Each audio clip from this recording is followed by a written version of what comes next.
Hello everyone, myself Shweta Gupta and I am lecturer at Epics paramedical institute Varanasi. ठीक है, तो हम कल की वीडियो में बात किए थे एमआरआई इंट्रोडक्शन के बारे में। आज हम उसी को प्रोसीड करेंगे और आगे लेके चलेंगे। ऐसे ही हमारी क्लासेस आगे बढ़ती रहेंगी। ठीक, तो बिना टाइम वेस्ट करते हुए हम एमआरआई इंट्रोडक्शन के बारे में फिर से रिकॉल करते हैं कि क्या चीज़ें हैं और क्या चीज़ें नहीं हैं।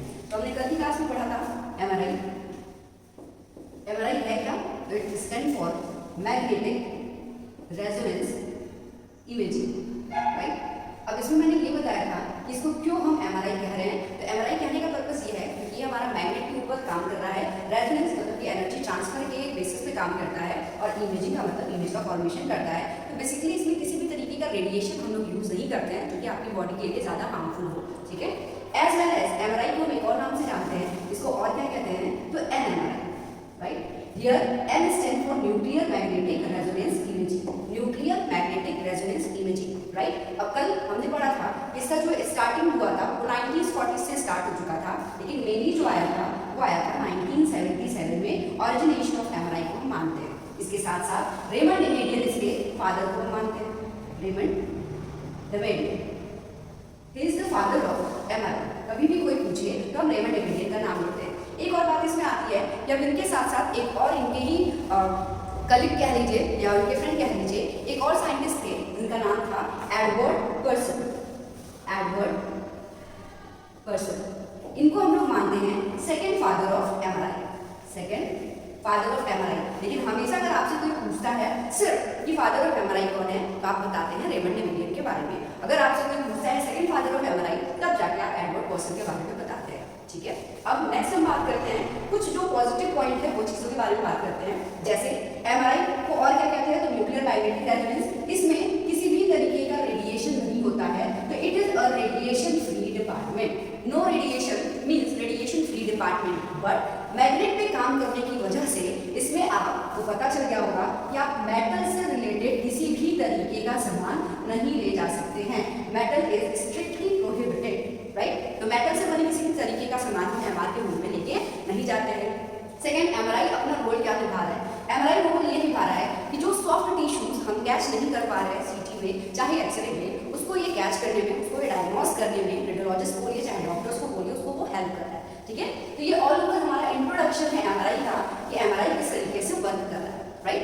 अब हम थोड़ा सा आगे बढ़ते हैं और एमआरआई की मशीन आपने कभी ना कभी देखी होगी। ठीक है, तो दो तरीके की एमआरआई मशीन होते हैं। पहला कौन सा, तो एक होता है ओपन और एक होता है क्लोज। ओपन एमआरआई और क्लोज एमआरआई, राइट। अभी जितने भी एमआरआई की मशीनें ज्यादातर मार्केट में है तो आपको ओपन एमआरआई दिख रहा होगा। ओपन एमआरआई जो है वो क्लॉस्ट्रोफोबिक पेशेंट, आप एक वर्ड सुनेंगे एमआरआई के अंदर, क्लॉस्ट्रोफोबिक का मतलब ये होता है जिनको अंधेरे कमरे या बंद कमरे से डर लगता है। ठीक है, तो इसलिए अभी जितना भी मार्केट में आप देखेंगे वो ओपन एमआरआई के रूप में देखेंगे। एमआरआई का जो यूनिट है वो है Tesla is the unit of MRI और इसी के बेसिस पे आपको अलग अलग टेस्ला यूनिट के मशीन्स मिलते हैं, लाइक 0.1, 1, 3, 5, 7 ऐसे करके अलग अलग तरीके के 1.5 टेस्ला, अलग अलग टेस्ला की मशीनें मार्केट में अवेलेबल है। एपेक्स में जो है वो अभी 3 टेस्ला की एडवांस मशीन प्रेजेंट है। 3 टेस्ला की मशीन अब तक की एमआरआई की सबसे एडवांस मशीन है। 5 और 7 टेस्ला की जो मशीन है वो बहुत जल्द ये चाहे अभी अपकमिंग डेज में आ ही जाएगी, वो अभी रिसर्च पर्पस पे चल रही है। तो आपको ये याद रखना है सबसे एडवांस जो मशीन है वो है 3 टेस्ला की, जो कि एपेक्स के पास प्रेजेंट है।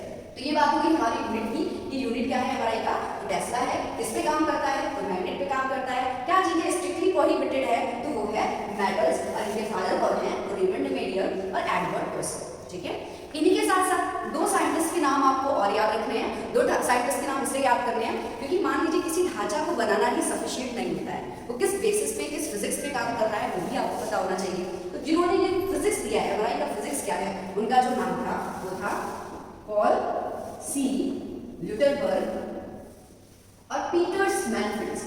इन लोगों का भी नाम आपको याद रखना है, राइट। ये 2 साइंटिस्ट ऐसे थे जिनको नोबेल प्राइज दिया गया, किसमें, तो फिजिक्स में। इनको नोबेल प्राइज मिला फिजिक्स में, एमआरआई के अंदर इन्होंने अपने फिजिक्स का योगदान दिया।